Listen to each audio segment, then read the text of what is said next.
O Brasil que faz acontecer, que produz e que gera emprego, resistiu e se manteve firme em 2025.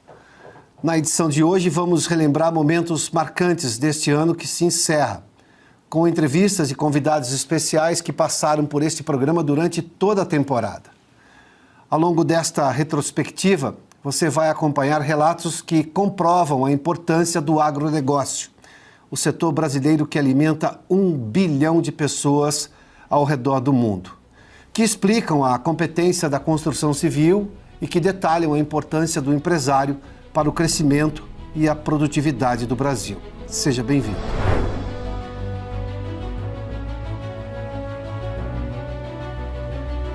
O que o cidadão quer? Endurecimento. O cidadão não aguenta mais o criminoso. Para que o mundo tenha um crescimento de 20% na oferta de comida em 10 anos, o Brasil tem que ser 40%. O que acontece hoje é que essa questão da fome, ela serve de palanque contra o agronegócio. O Brasil profundo é um Brasil cristão, é um Brasil mais conservador. Então, através de um aplicativo, vendendo um serviço cujo ticket médio é de R$100 mil. Mas o fator social é muito gostoso de saber que você não consegue ganhar sozinho. E nós temos uma confusão sobre quem faz o Brasil crescer. Entra um cliente na Fogo de Chão, ele vai comer em média 915 gramas de carne. Confio no meu produto, confio no que eu estou fazendo, confio no nosso país. Nós continuamos trabalhando 24 horas para poder entregar o produto para o mercado brasileiro. E, sobretudo, também são produtos muito alegres, são produtos divertidos. Nos últimos 2 anos, o Brasil vem crescendo no consumo de vinho mais caro. Então a gente descobriu que o vinho era sempre especial para alguém. Ele mesmo já falou, não, nós vamos em 2 para não precisar parar. A uva chegou lá em 25 horas. Olha, se você não tiver o coração de empreendedor, por favor, seja empregado e um bom empregado, entendeu? Que a pessoa consegue receber amigos, mas ao mesmo tempo os filhos estão confortáveis, cada um numa suíte. Navios, tanques que só operam suco de laranja. Você comprou um bunker, você está seguro dentro do teu carro. 7 a cada 10 brasileiros veem o agro de uma forma positiva. O agricultor brasileiro realmente é um guerreiro. A maior parte do aprendizado dele vem da prática. E até dentro de São Paulo, você tem vários São Paulos. Eu tive o privilégio de assessorar o Ayrton Senna. Se tiver mais um governo desse, segura tudo, porque aí é loucura, né? A direita sabe exatamente o que fazer e vai dar uma resposta muito rápida. Eu acho que a direita reúne os melhores talentos, as melhores capacidades para dar o caminho para o Brasil, ter o plano de longo prazo. Foi isso que foi feito agora recentemente. Se a gente pegar o que o Bolsonaro fez, por exemplo, no governo dele, a gente vai listar uma série de medidas que são medidas estruturantes e que geraram a inércia que o governo agora ainda se aproveita. Porque se a economia andou ainda e conseguiu crescer em 23, 24, se deve àquilo que foi construído no período de 19 a 22. O benefício de reforma é duradouro, é longevo. Exato.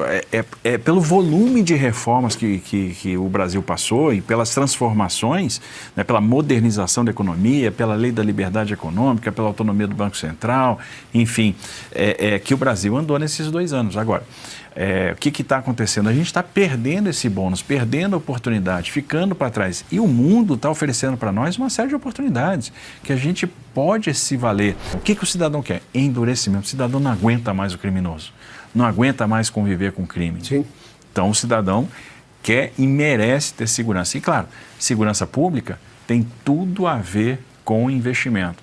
Se a gente pegar no passado, né, a história de Nova York, a gente vai ver uma fuga maciça, possante de investimentos. Notório. E depois da gestão Giuliani, a gente teve a volta das empresas, dos investimentos. Quer dizer, a melhora no ambiente de segurança pública trouxe também a melhora do emprego, trouxe a melhora do investimento. Você está se referindo ao projeto Tolerância Zero, do Giuliani. Que Nova York ficou outra coisa. Ficou outra coisa. O investimento voltou. Vídeos de quem andava de madrugada seguro por Manhattan, por exemplo. Era isso? Exatamente. A gente está avaliando região por região de São Paulo para ver a vocação. O que nós temos de indústria, o que vai morrer, precisa de reinvenção, precisa de assessoria para a gente usar aquela capacidade instalada, mas para produzir algo que o mercado hoje quer. O que a gente é só manter, o que tem de oportunidade, né, para crescimento, quais são as vocações, onde eu tenho que formar mão de obra, que mão de obra que eu vou formar, porque eu não posso ter uma formação técnica, né, uma formação profissional descasada da vocação daquela região. Então eu tenho que ver qual é a grande vocação dessa região, e a gente está fazendo isso região por região do estado de São Paulo para redesenhar os cursos profissionalizantes. Tem um estudo feito pela OCDE, em conjunto com a FAO, que depois foi ratificado pelo SDA americano. Sim. E do seguinte, em 10 anos, a oferta mundial de comida precisa crescer 20%, para que não falte comida para ninguém no mundo. É que o conceito de segurança alimentar. Segurança alimentar não é uma expressão idiomática trivial. Segurança alimentar é a única garantia de estabilidade política e social de um país. O país com fome faz a guerra.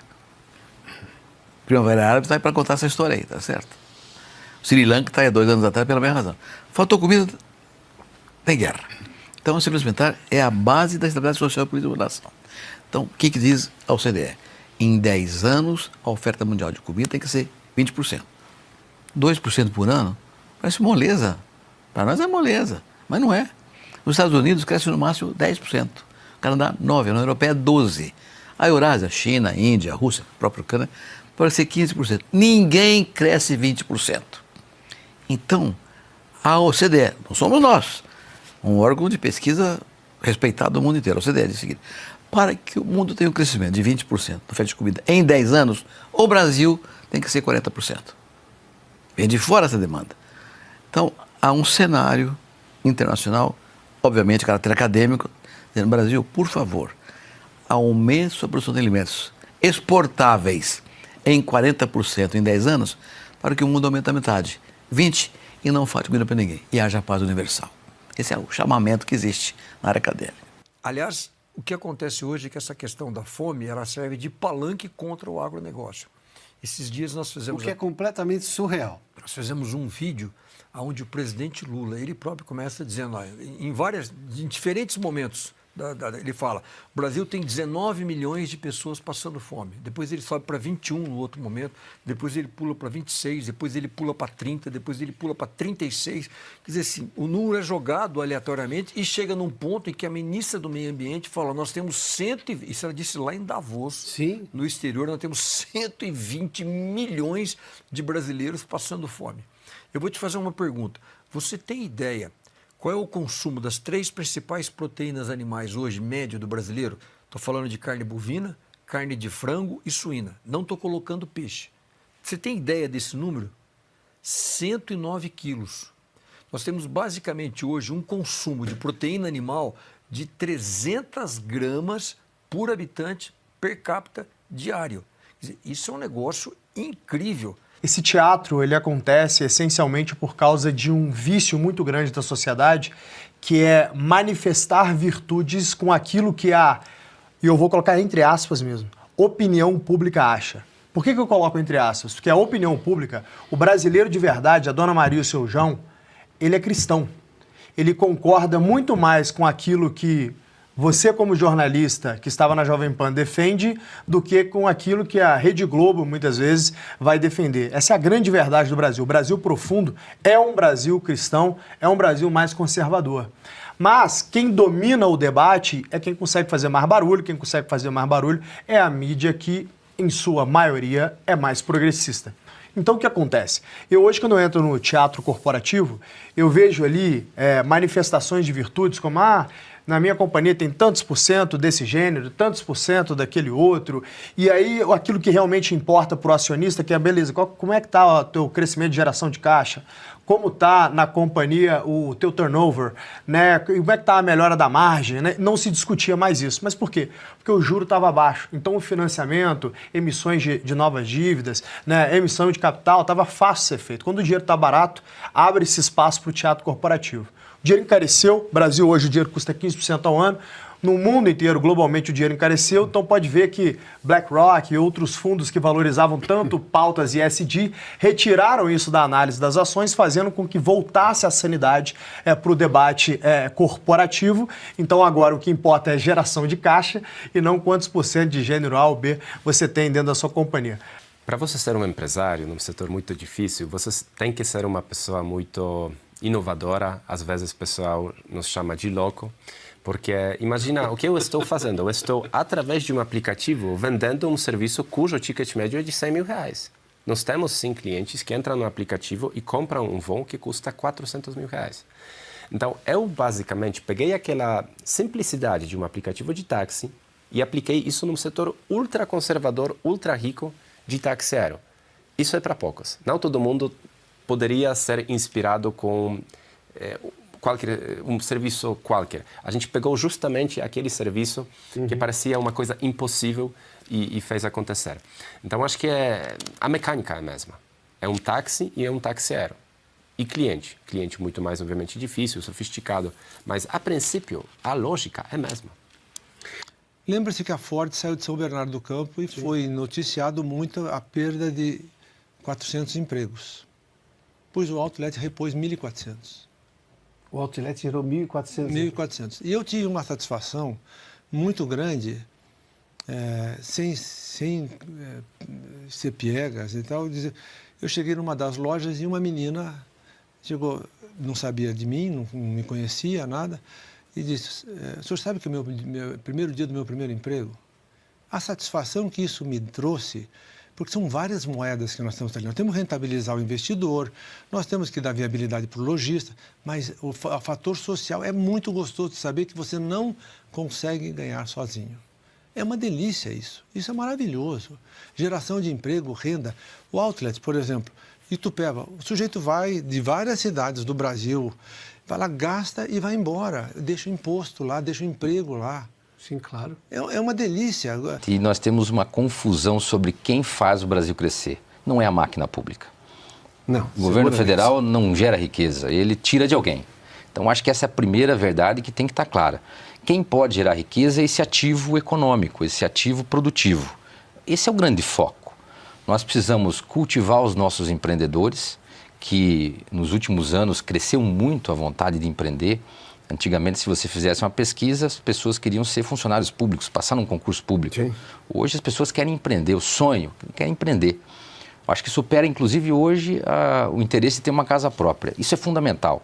Se nós não tivermos essas pessoas que têm coragem, colocam o seu capital, colocam em risco, inclusive, saúde própria, porque tem que se dedicar muito, nós teríamos um problema. Mais do que isso, a percepção hoje dessa cultura de criminalização, que é preocupante, ela tem que ter uma lógica muito clara sobre políticas macroeconômicas e políticas fiscais. Elas devem, ao longo do tempo, buscar distensionar a carga tributária, precisam distensionar. Quando nós pegamos que nós não podemos crescer, quando você pega o Banco Central dizendo que o delta do PIB, que foi um acréscimo que superou a capacidade ociosa que nós tínhamos de mão de obra, e isso está levando a inflação à gôndola, ele está falando o seguinte: o Brasil não pode crescer. Ou nós crescemos trazendo produtividade, aumentando a nossa escala com a mesma capacidade de mão de obra, sim, ou nós vamos gerar inflação. E a Fogo de Chão é uma empresa, agora falando de business puro, é uma empresa que gera muito dado. É uma empresa que administra em cima de informação, que é a melhor maneira de se administrar. Por exemplo, entra um cliente na Fogo de Chão, ele vai comer em média 915 gramas de carne. Você fala, Paulo, não é possível, eu não como 915 gramas. Mas come, eu estou falando de carne in natura, com osso, sim, antes da limpeza e tal, então tem isso, depois tem, vai para a churrasqueira, perde líquido, tem ali o retira a gordura, põe no pratinho do lado e tal. Então, nós temos essa informação e, a partir daí, conseguimos gerir o que nós vamos servir, onde nós vamos fazer alguma modificação, o que nós vamos propor, para postergar ao máximo, repassar para o preço, para o cliente. 23 milhões tem que ter coragem, né, para chegar a reinvestir. Você tem que contratar 200 pessoas, seria 200 pré-problema. Quer dizer, mas eu confio, estou certo, confio no meu produto, confio no que eu estou fazendo, confio no nosso país, né, que de novo, te falo, não depende só do governo, depende do que você faz, depende do que você faz com a tua equipe, como você treina a tua equipe.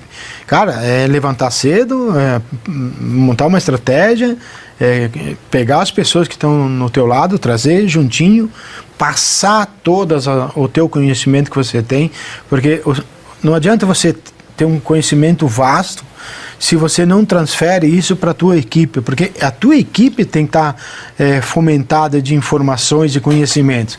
Não é você que vai fazer a tua empresa crescer, é a tua equipe. Então, o máximo de conhecimento que eu tenho, que eu tive e tenho, é disseminado dentro da empresa e aí o negócio flui. A maior parte do aprendizado dele vem da prática, do contato com o paciente, de atender, de ouvir o paciente, saber escutar, saber entender a queixa desse paciente, examinar, ouvir o coração, ouvir o pulmão e prescrever. O problema é que, muitas vezes, no passado, isso era feito direto no paciente. Então, eu tenho um aluno, um estudante que está aprendendo, mesmo que já seja formado, um residente que ainda está em desenvolvimento, ele vai atender o paciente. A gente criou um software que eu uso atores para que o médico consiga conversar com esse ator, então a inteligência artificial nos ajuda nisso. O médico estudante de medicina, ele conversa com um ator, parecendo que ele está fazendo uma teleconsulta, e ao final daquilo ele consegue prescrever medicação, indicar uma cirurgia, fazer todo o atendimento como se fosse na vida real, e ele vê o paciente durante toda a sua jornada. Então ele chega com o paciente com a queixa inicial, ele faz o diagnóstico, ele dá o tratamento, o paciente volta no retorno e ele acompanha toda essa jornada de maneira virtual. E aí a gente usa esse programa para treinar o médico e o estudante de medicina para que ele seja mais capacitado para atender os pacientes. Você aumentou o número de colaboradores da empresa no meio da pandemia? No meio da pandemia. Quer dizer, na fase quase inicial da pandemia? Entre 15 e 30 de abril, que é o primeiro mês, segundo mês da pandemia, né? Fechou tudo lá 15, 16 de março, né? Acho que foi a data ali que começou a fechar. E lá no final de abril nós já tínhamos contratado 240 pessoas. Ou seja, tínhamos colocado os funcionários com uma redução de jornada, que não trabalhavam na quinta e na sexta. Trouxemos todo mundo de volta, ainda contratamos 240 pessoas, dado a demanda que veio, né? E nós tínhamos a convicção que os nossos produtos eram essenciais naquele momento.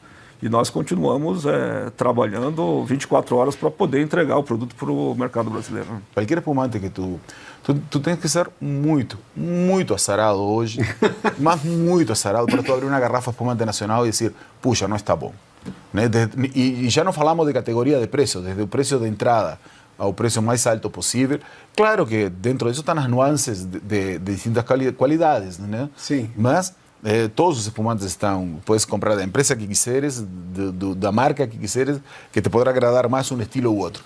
Então, temos, é uma região mais fria, é uma região verde, fresca, e isso que tu, quando provas um espumante, tu tens isso. E, sobretudo, também são produtos muito alegres, são produtos divertidos. Né? E isso também está transmitido dentro da... Isso que se transmite dentro da garrafa são da alegria das pessoas que estão ali. Eu gosto muito de como o espumante fala do Brasil, sabe? Tenho muito orgulho disso, eu vivo muito isso. Vou até te falar um número aqui, até R$80 é o vinho que vai girar mais rápido, aquela coisa toda e tal. Quando você passou dos 3 dígitos, o volume de venda é menor, lógico. Mas tem uma coisa boa. Os últimos 2 anos, o Brasil vem crescendo no consumo de vinho mais caro. Cresce mais o consumo de vinho caro do que o consumo de vinho barato. O consumo de vinho barato já é grande, certo? Então ele está ali, mas o do vinho caro ele cresce. Isso é bom para nós, isso é ótimo. O que é isso? Você começa tomando... Nós não temos a cultura do vinho, aquela coisa toda. Então você começa tomando um vinho mais barato. E aí você começa a crescer, a tomar um outro mais caro, a querer um outro vinho melhor, a descobrir, alguém te comenta uma outra coisa, alguém fala que tem aquele vinho e tal, e você vai subindo em escala. Se o bolso segurar, o sujeito só vai subir. Ele vai apertando. E aí tem aqueles grupos de amigos que se reúnem, falam, olha, eu trouxe esse vinho, o outro trouxe outro vinho, e normalmente são vinhos mais caros. As confrarias. As confrarias. A vinícola Góis, né, a marca Góis é conhecida já nos seus 60 anos de mercado, pelo menos, como os vinhos mais comuns, os vinhos das uvas americanas. E encontrados nos supermercados, inclusive lá na nossa vinícola, né, com o Enoturismo, que recebe cerca de 20 mil pessoas por mês ali naquele vinhos de mesa, mas que tem um consumo gigantesco no país, né? O consumo de mesa no país ele é cerca de 80% do mercado de consumo, né? Embora seja um mercado pequeno, coisa de 2 litros mais ou menos per capita. Se comparar com a Europa 60 ou a América do Sul com 20, né? Chile e Argentina, é muito pouco. Mas 80% desse mercado é ainda ocupado pelos vinhos de mesa. Nós temos um posicionamento muito interessante no autosserviço. Estamos no estado de São Paulo sendo ainda hoje um dos líderes, né, de mercado. E ampliamos então para outros investimentos. Eu posso e eu mereço, ou eu posso e você merece, e daí eu trago um vinho especial para a gente consumir. Ele se tornou um elemento social muito importante. Muito mais importante necessariamente do que o líquido. Tanto é que quando a gente começou a revista 20 anos atrás, a gente avaliava um vinho e falava, esse vinho é muito bom para o dia a dia. Para a nossa ótica, era aquilo, era um vinho muito bom para o dia a dia. Mas daí a gente fez uma pesquisa e uma pergunta falava assim, qual é o preço do seu vinho no dia a dia? A pessoa falava um valor. E depois a pergunta seguinte era, qual o preço do seu vinho para uma ocasião especial? E a gente percebeu que era um dial só. A pessoa que tomava até R$50 no dia a dia, tomava 100 no dia especial. A que tomava 100 no dia especial, tomava 100 no dia a dia, tomava 250 no especial. Então a gente descobriu que o vinho era sempre especial para alguém. Você não me perguntou nada, mas você tem 3 lugares para fazer esse vinho. O melhor lugar é aqui na casa do Alejandro. O segundo melhor lugar, se você tivesse uma vinícola que o Alejandro pudesse ir lá. E o terceiro, em qualquer lugar que não seja esses 2. Se eu fosse você, colocava a selva no caminhão e trazia para cá. Quantas horas? 1.600 quilômetros. 1.600 quilômetros. Caminhão, umas 20 horas, mais ou menos, um pouco mais, 25 horas. A uva é colhida de madrugada, de noite, ou isso não interfere nesse momento do ano? A uva é colhida... A madrugada na nossa região, nós estamos a 1.100 metros de altitude, uma região muito plana, na parte norte da Serra da Canastra, onde ela já é plana. Ela é alta e plana. Venta muito, uma amplitude térmica considerável. Nós chegamos normalmente a 4, 5 graus na madrugada e 25, 26 durante o dia. Aí, colhe-se a uva nas primeiras horas da manhã, com uma operação bastante robusta, com muita gente. Coloca no caminhão e vai direto. Caminhão refrigerado. Caminhão refrigerado. O caminhão já esperando na plantação a 4 graus. Mas tem um detalhe, é um motorista só ou 2? Normalmente vão 2 motoristas. Para não parar. Para não precisar parar, exatamente. Isso é um outro anjo, o amigão, que é o motorista. Sim. Que ele se trata como amigão. O amigão, na primeira vez, chegaram 2 motoristas.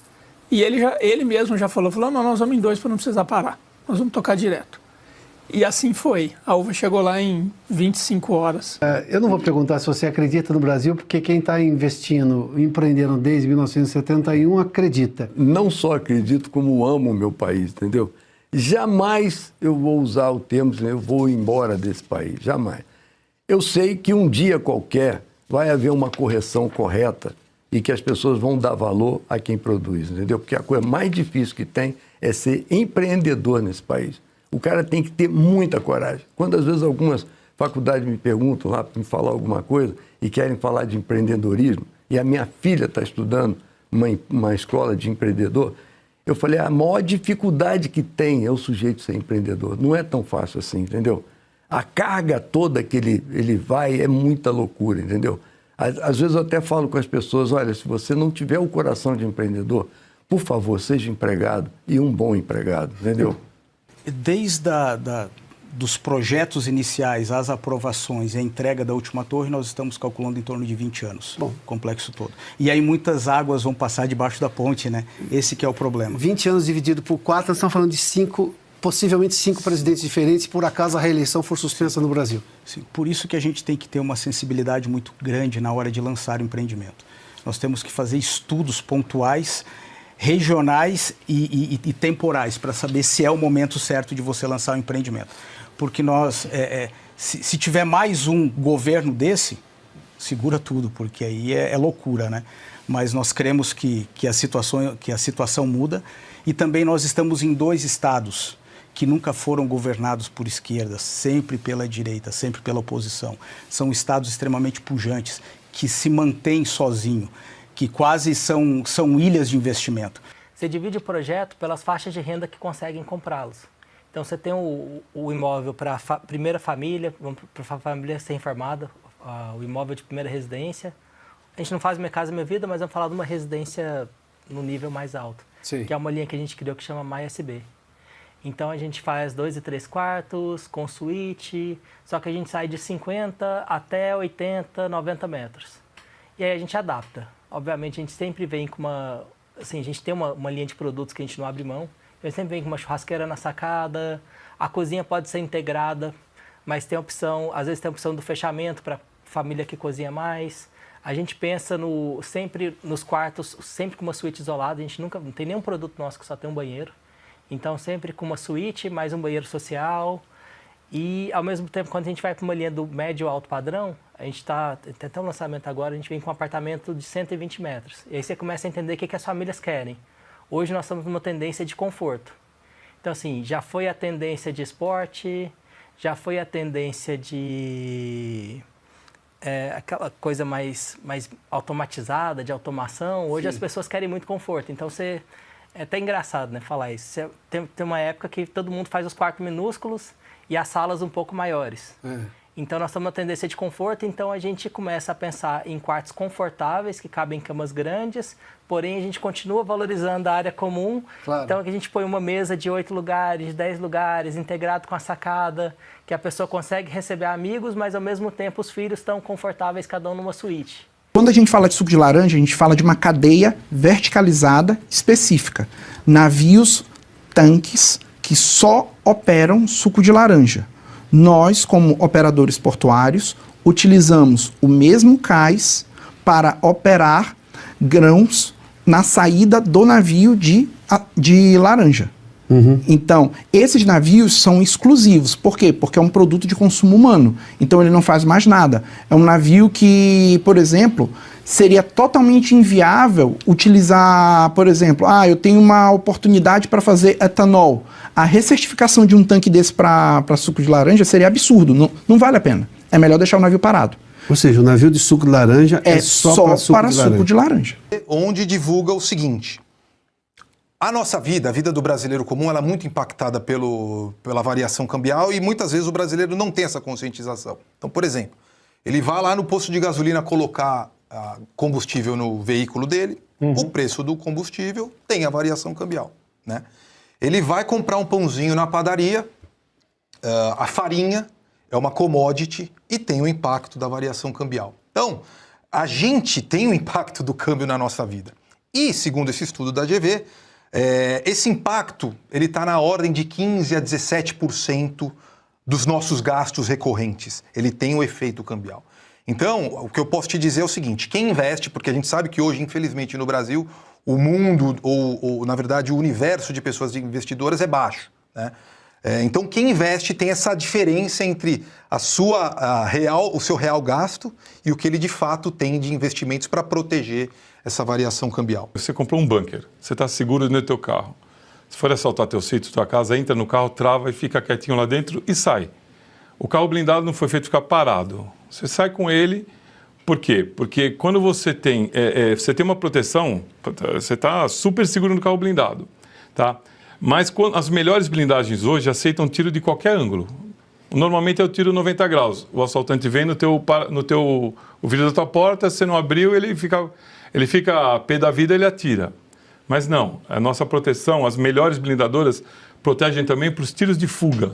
Que são aqueles tiros que o veículo se locomove, o assaltante fica com raiva, ele atira e o tiro muda de grau, ele entra um tiro a 45 graus.